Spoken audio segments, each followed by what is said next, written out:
hello students इतिमध्ये class 9 विभिन्न डिस्ट्रिक्टर एग्जामসমূह শেষ হৈছে আৰু এক্সামসমূহ শেষ হোৱাৰ লগে লগে এতিয়া আহি পৰিছে প্ৰিপাৰেচনৰ সময় কিয় প্ৰিপাৰেচন এইচএসএলসি 2026 ৰ প্ৰিপাৰেচন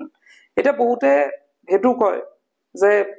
মাত্ৰ এক্সাম দি উঠিছোহে ক্লাস 9 ৰ এতিয়া প্ৰিপাৰেচন ষ্টাৰ্ট কৰিব হলেই নে তোমাকে এতিয়া সো আইটো কিমা চলি আছে মাৰ্চ মাহ চলি আছে মাৰ্চ মাহৰ আজি হৈছে 24 আৰু ধৰা 5 দিন আছে মাহটো যাবলৈ তো এপ্ৰিলৰ পৰা ষ্টাৰ্ট কৰিলে আমাৰ হাতত মাত্ৰ আছে 10 মাহ এবছৰ নাই মাত্ৰ আমাৰ হাতত আছে কিমান 10 মাহ আছে তো এই 10 মাহত যদি আমি ভালদৰে নপঢ়ো আমি যোনটো এক্সপেক্টেড ৰিজাল্ট আমি যোনটো হয়তো ভাবিছা বা ভাবা নাই যোনটো ধৰা এটা ভাল ৰিজাল্ট কৰা আশা সকলোৰে থাকে গতিকে এতিয়া পৰা যদি ভালদৰে নপঢ়া তে ভাল ৰিজাল্ট আশা কৰিব তোমালোকে নোৱাৰিবা এতিয়া বহুতো যদি চাও বহুতো স্কুলত ইতিমধ্যে ক্লাছ বিলাক ষ্টাৰ্ট হৈছে তেওঁলোকে ষ্টাৰ্ট কৰিছে ক্লাছ বিলাক আৰু বহুতো স্কুলত তোমাকে সোৱাগে বহুত এটা চেপ্টাৰ তেওঁলোকে কমপ্লিট কৰি পেলাইছে গতিকে যিসকলে এতিয়া ষ্টাৰ্ট কৰা নাই পঢ়া তেওঁলোকে কিন্তু আজি পৰা ষ্টাৰ্ট কৰিবলৈ হ'ল ভিডিওটো চোৱাৰ পিছতে তোমাকে ষ্টাৰ্ট কৰিব পাৰা এতিয়া চোৱা তোমাকে এইচএসএলসি 2025 ৰ কথা যদি কওঁ তাতে কোৱেশ্চন পেপাৰ দেখিছা প্যাটাৰ্ন চেঞ্জ হৈছে তো কোৱেশ্চন পেপাৰ বিলাক চাই তো এইচএসএলসি 2024 ৰ তুলনাত 25 ত কি হৈছে আৰু বেছি কিছুমান চেঞ্জেস দেখা পাইছো আৰু এইচএসএলসি 26 ত আৰু কিছুমান তোমালকে চেঞ্জেস দেখা পাবা নতুন নতুন প্যাটাৰ্ন তাত দেখা পাবা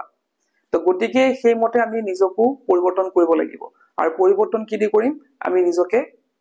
পঢ়ি পেলাই কৰিম এতিয়া তোমাকে দেখিছা যে প্যাটাৰ্ন বিলাক চেঞ্জ কৰাৰ মেইন ৰিজনটো হৈছে যে তোমাকে সেলফ ষ্টাডি কৰা এতিয়া তোমাকে যিমানে স্কুলত নপঢ়া কিয় বা টিউচনত পঢ়ি নোলোৱা কিয় যদি সেলফ ষ্টাডি নকৰা তোমাকৰ কিন্তু কাম নাই এতিয়া তোমাকে আগত দেখিছা আগৰ মেট্ৰিকৰ কথা যদি কবা এসএসসি কথা যদি কওঁ আগতে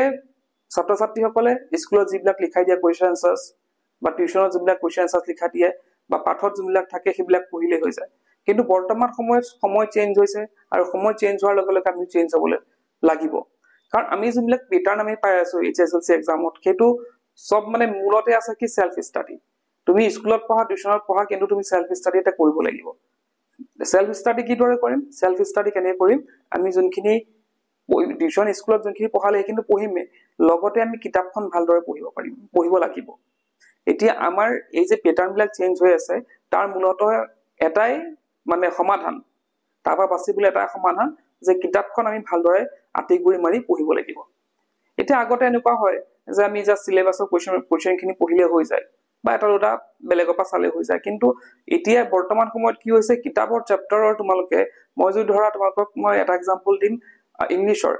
ইংলিশৰ তোমালোকে আগতে কি হৈছিল এটা চেপ্টাৰৰ যোনখিনি আছে চেপ্টাৰটো পঢ়িলে হৈ যায় বা চেপ্টাৰৰ কোৱেশ্চন আনসাৰ পঢ়িলে হৈ যায় কিন্তু বৰ্তমান সময়ত দেখা গৈছে যে চেপ্টাৰটো দিয়ে কোৱেশ্চন আনসাৰো দিয়ে কিন্তু লগতে চেপ্টাৰ আনুষংগিক যিবিলাক বস্তু লিখা থাকে তাত তাৰ পৰা কোৱেশ্চন আনি পেলাই দি দিয়ে গতিকে চেপ্টাৰ লগতে আমি কি কৰিব লাগিব তাত থকা বিভিন্ন বস্তু ওয়াৰ্ড কিছুমান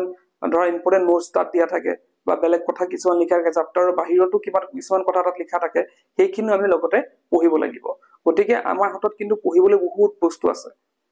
পঢ়িবলৈ বহুতখিনি বস্তু আছে সেই কাৰণে আমাক লাগিব সময় আৰু সময় আমি কেনেকৈ পাম আমি সময় তেনেকৈ পাম যে আমি যদি প্ৰথমৰ পৰা ষ্টাৰ্ট কৰো আমি যদি লাহে লাহে ষ্টাৰ্ট কৰো বলে বহুত সময় আছে এতিয়া এবছৰ আছে সেইটো কথা যদি ভাবি পেলাই তোমালোকে থৈ দিয়া তেতিয়াহলে তোমালোকে এইচএসসি 2026 ৰ ৰিজাল্টটো তোমালোকে ভৰা মতে নহব বা তোমালোকৰ পেৰেন্টছে যোনটো আশা কৰি আছে সেইমতে তোমালোকে ফলাফল দিব নোৱাৰিবা গতিকে আমি কি কৰিব লাগিব এতিয়া পৰা ষ্টাৰ্ট কৰিব লাগিব এটা ষ্টাৰ্ট কৰাৰ আমি কলোৱে মই অলৰেডি যে সেলফ ষ্টাডি আমি কৰিব লাগিব লগতে আমি কি কৰিব লাগিব আমি সেবাৰ কোৱেশ্চন পেপাৰ কি চাম এইচএসসি প্ৰিভিয়াস ইয়াৰ কোৱেশ্চন বিলাক চাম বা টেষ্ট পেপাৰ বিলাক আমি চাম লগতে আমি সিবিএসই প্যাটাৰ্ন আমি কিছুমান ফলো কৰিব লাগিব আমি গুগলত যদি সাৰ্চ কৰো সিবিএসই বিভিন্ন কোৱেশ্চন আমি পাই যাম তাতে তো সিবিএসই কি দৰে কোৱেশ্চন কাটে বা কি প্যাটাৰ্নৰ কোৱেশ্চন কাটে কেনে ধৰণৰ কোৱেশ্চন আহে সেইবিলাকো কিন্তু এবাৰ চাব লাগিব গতিকে আমাৰ হাতত আছে বহুত কাম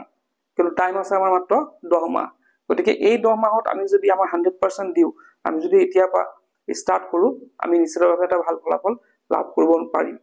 তো আমিও